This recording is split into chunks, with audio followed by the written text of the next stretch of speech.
PDM 응용 모델에 대해서 설명을 드리겠습니다. PDM 응용 모델이라는 것은 목적이 간단합니다. 목적은 PDM의 기능을 설명하는 겁니다. PDM이 어떤 기능이 있다라는 걸 이렇게 설명을 해주려고 만든 건데, 그럼 왜 응용 모델이라는 이름까지 붙이면서 복잡하게 됐느냐? 그거는 PDM의 기능이 복잡하기 때문입니다. 그래서 PDM의 복잡한 기능을 우리가 알기 쉽게 말해주기 위해서, 알기 쉽게 전달하기 위해서 만들어진 거고요. 이것은 어떻게 보면 그 PDM을 설명을 들어야 되는 사람들이 계층이 또 있을 수 있기 때문에 그런 거랑도 관련이 있습니다. 그래서 PDM을 듣는 사람이 일반 사용자냐, 또는 중견 관리자냐, 또는 최고위 어떤 관리자냐, 또는 경영자냐, 그런 거에 따라서 사실 다를 수가 있거든요. 그래서 그런 것들도 맞춰주고, 그 다음에 한꺼번에 PDM, PLM의 기능을 이해하는 것보다는, 특히 PDM의 기능을 이해하는 것보다는 이런 식으로 계층화를 했을 때 우리가 필요에 따라 쉽게 이해할 수 있기 때문에 PDM 응용 모델이라는 걸 만들었습니다. 그래서 PDM 응용 모델은 이제 앞에서도 잠깐 말씀드린 심데이터라는 회사에서 제안을 했고요. 이것이 사람들이 이렇게 봤을 때 굉장히 유효하다 생각을 해서 거의 이 PDM의 기능을 설명할 때는 이 심데이터의 PDM 응용 모델이라는 걸 이용해서 설명을 합니다. 그래서 우리도 이 심데이터의 PDM 응용 모델을 이용해서 PDM의 기능을 한번 쭉 살펴보도록 하겠습니다.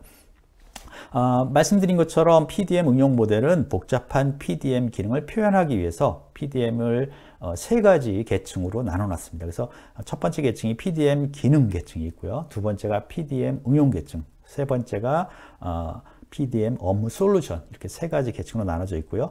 거기 그림에 보시면은 세 개 계층이 있죠. 근데 이제 제일 아래에 있는 제일 기본이 되는 PDM 기능 계층은 두 개로 나눠져 있습니다. 유틸리티 기능하고 사용자 기능, 이렇게 나눠져 있고요.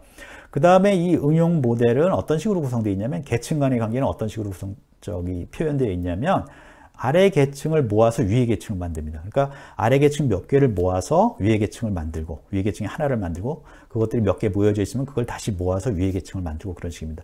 예를 들어서 거기 보면은요, 예를 들어서 사용자 기능이 여러 개 있잖아요. 그 중에서 예를 들어서 자료 전환과 교환 기능, 그 다음에 의사 교환과 통제 기능, 유틸리티 쪽에 그 기능하고, 사용자 기능 쪽에 자료 저장소 및 문서 관리, 워크플로우 프로세스 관리, 요것들을 뽑아서, 그 중에서 몇 개를 뽑은 거죠. 뽑아서 뭘 만드냐면 협업 관리라는 응용 시스템을 만듭니다. 그러니까 그런 몇 개의 기능이 합쳐지면 협업 관리라는 중간 계층, 두 번째 계층의 응용 시스템에 협업 관리라는 어떤 응용 시스템이 만들어지는 거죠.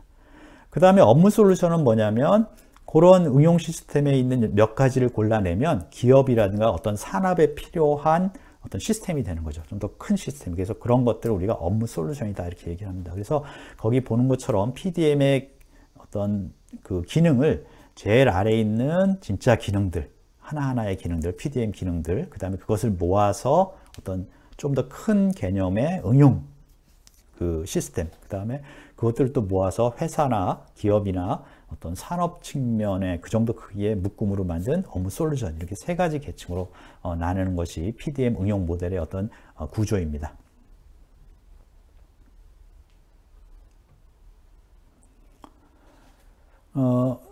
PDM 응용 모델의 구성 계층은 방금 말씀드린 것처럼 최하위에 있는 기능 계층은 사용자 기능과 유틸리티 기능으로 나눠져 있습니다. 이게 실제 우리가 이제 이렇게 PDM 시스템이나, 이게 이제 소프트웨어로 많이 구현되어 있겠죠. 그런 시스템이나 어떤 활동을 할 때 진짜로 하나하나 구별할 수 있는 기능들입니다. 그래서 이런 기능 모델의 제일 하위 계층은 사용자 기능과 유틸리티 기능으로 이루어진 그러한 최하위 기능이 있고요. 물론 이 기능들 각각에 대해서는 뒤에 다음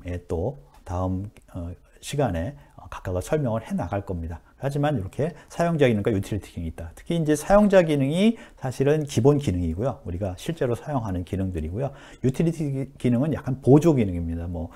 서로 이렇게 커뮤니케이션, 통신을 할 수 있게 한다든가, 또는 이렇게 전환 기능이라든가, 또는 사용자 관리 기능, 그런 기능들을 뜻합니다. 그래서 이 두 가지로 나눠져 있고요. 그 다음에 이제 그 위에 중간 계층은 응용 시스템 계층입니다. 그래서 앞에 말씀드린 대로 응용 시스템 계층은 기능 계층에 있는 사용자 기능이나 유틸리티 기능을 몇 가지를 모아서 그 필요에 따른 응용을 하게 됩니다. 그래서 아까 말한 협동 작업, 협동 설계를 지원하는 기능도 있을 수 있고요. 또는 도면을 서비스해 주는 기능, 그런 여러 가지 기능들이 있습니다. 그 다음에 이제 그 최상위 업무 솔루션은 그런 응용 계층들을 모으면 어떤 그 산업이나 기업은 특별히 뭐 협동 작업을 협동 설계를 많이 하는 기업도 있고, 어디는 또 제품 구성 관리를 많이 하는 데도 있겠죠. 그래서 그런 것들을 어떤 기업이나 그런 것들을 또 골라내서 묶어서 기업이라든가 어떤 산업에 맞도록 그렇게 적용돼서 생성되는 그러한 응용 계층입니다. 그래서 이렇게 각각의 계층 간에도 이런 관계가 있고요. 그 다음에 각 계층에는 그 보는 관점 정도, 수준 또는 얼마나 세세하게 보느냐에 따라서 이렇게 기능들을 나눠놨습니다. 그래서 그 PDM 응용 모델을 잘 여러분들이 전체적으로 이해를 하시면 PDM의 기능이 이런 게 있구나 하는 것을 이해할 수가 있을 겁니다.